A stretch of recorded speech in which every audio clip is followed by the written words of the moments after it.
কেউ যখন আল্লাহর পথে জীবন বিলিয়ে দেয় তখন তার মৃত্যু আসলে সাধারণ কোনো মৃত্যু নয়, বরং এক সুখময় অনন্ত জীবনের শুরু।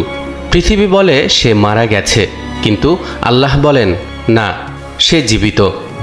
এরশাদ হচ্ছে, وَلَا تَقُولُوا لِمَن يُقْتَلُ فِي سَبِيلِ اللَّهِ أَمْوَاتٌ بَلْ أَحْيَاءٌ وَلَكِنْ لَا تَشْعُرُونَ। যারা আল্লাহর রাস্তায় নিহত হয় তাদেরকে তোমরা মৃত বলো না, বরং তারা জীবিত, কিন্তু তোমরা তা অনুভব করতে পারো না। কোরআনের এই ঘোষণা শুনে হয়তো মনে প্রশ্ন জাগে, কি সেই সুখময় জীবন? কেন শহীদের মর্যাদা এত উঁচু, যা নবীদের পরেই স্থান পায়? দর্শক, আজকের ভিডিওতে আমরা জানব ইসলামের দৃষ্টিতে শহীদের পরিচয়, তাদের প্রকৃত মর্যাদা ও ফজিলত কোরআন ও সহিহ হাদিসের আলোকে। শহীদ শব্দটি আরবি, এটি একবচন, বহুবচনে শুহাদা। শহীদ শব্দের মূল অর্থ সাক্ষী বা প্রত্যক্ষকারী। এর অন্য অর্থ হল আত্ম উৎসর্গ করা। প্রশ্ন হলো, কেন শহীদদেরকে সাক্ষী বা প্রত্যক্ষকারী বলা হচ্ছে? এর উত্তর রয়েছে রাসূলুল্লাহ সাল্লাল্লাহু আলাইহি ওয়াসাল্লামের এই হাদিসে। নবীজি সাল্লাল্লাহু আলাইহি ওয়াসাল্লাম বলেন, কোনো জান্নাতি এটা চাইবে না যে তাকে আবার দুনিয়াতে পাঠানো হোক, যদিও তাকে সারা পৃথিবীর মালিক বানিয়ে দেওয়া হয়। কিন্তু একজন শহীদ তার জান্নাতি মর্যাদা প্রত্যক্ষ করে কামনা করতে থাকবে তাকে অন্তত 10 বার দুনিয়াতে পাঠানো হোক, যেন প্রতিবার সে শহীদ হয়ে আসতে পারে। ইসলামের দৃষ্টিতে শহীদ দুই ধরনের, এক হাকিকি শহীদ, দুই হুকমি শহীদ। ইসলামী পরিভাষায় হাকিকি শহীদ হলো সেই ব্যক্তি যিনি দুনিয়ার কোনো লোভ বা স্বার্থ উদ্ধারের নিয়ত ব্যতীত একমাত্র আল্লাহকে খুশি করার লক্ষ্যে আল্লাহর পথে লড়াই করতে গিয়ে জীবন উৎসর্গ করেন। অন্যদিকে হাদিসের বিভিন্ন বর্ণনা থেকে জানা যায় এমন কিছু ব্যক্তি আছেন যারা আল্লাহর পথে সরাসরি লড়াই করতে গিয়ে মারা না গেলেও তাদেরকেও শহীদের মর্যাদা দেয়া হবে। তাদেরকেই হুকমি শহীদ বলা হয়।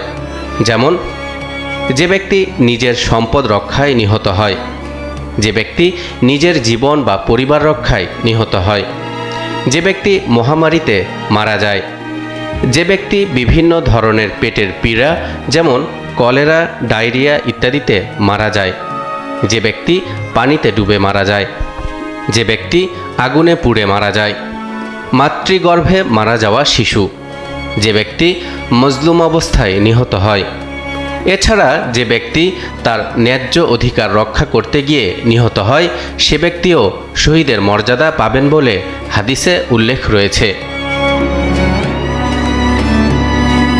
পবিত্র কোরআন ও হাদিসে শহীদের অসংখ্য ফজিলতের কথা বর্ণিত হয়েছে। দুনিয়া ও আখিরাতে তাদের জন্য বিশেষ বিশেষ সম্মান ও পুরস্কারের কথা ঘোষিত হয়েছে। যেমন সূরা নিসার ৭৪ নম্বর আয়াতে ইরশাদ হচ্ছে, فَلْيُقَاتِلْ فِي سَبِيلِ اللَّهِ الَّذِينَ يَشْرُونَ الْحَيَاةَ الدُّنْيَا بِالْآخِرَةِ وَمَنْ يُقَاتِلْ فِي سَبِيلِ اللَّهِ فَيُقْتَلْ أَوْ يَغْلِبْ فَسَوْفَ نُؤْتِيهِ أَجْرًا عَظِيمًا।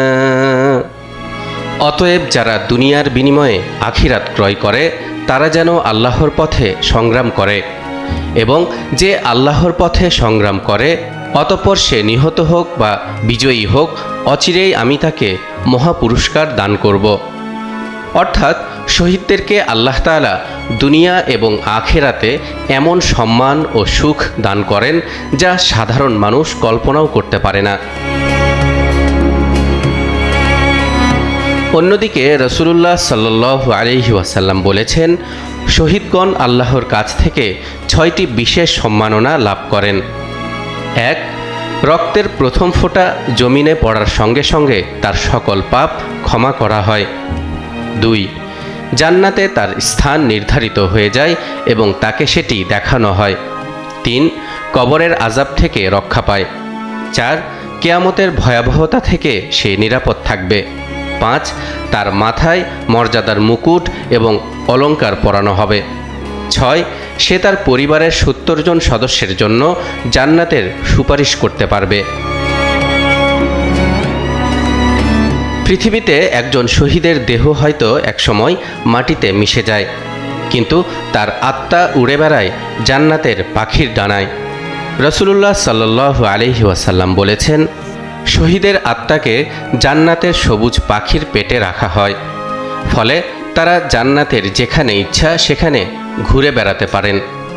এ কারণেই ইসলামে শহীদ হওয়া মানে মৃত্যুর নয়, বরং চিরজীবনের সূচনা। আমরা সবাই হয়তো শহীদ হতে পারবো না, কিন্তু শহীদের চেতনা, আল্লাহর পথে দৃঢ়তা, অন্যায়ের বিরুদ্ধে প্রতিবাদ আর সত্যের জন্য আত্মত্যাগ, এই গুণগুলো আমাদের জীবনে ধারণ করা সম্ভব। তাই আসুন আমরা আমাদের জীবনের প্রতিটি ভালো কাজ একমাত্র আল্লাহর সন্তুষ্টির জন্য করি, কারণ যে জীবন আল্লাহর পথে ব্যয় হয় সেই জীবনই কেবল প্রকৃত জীবন।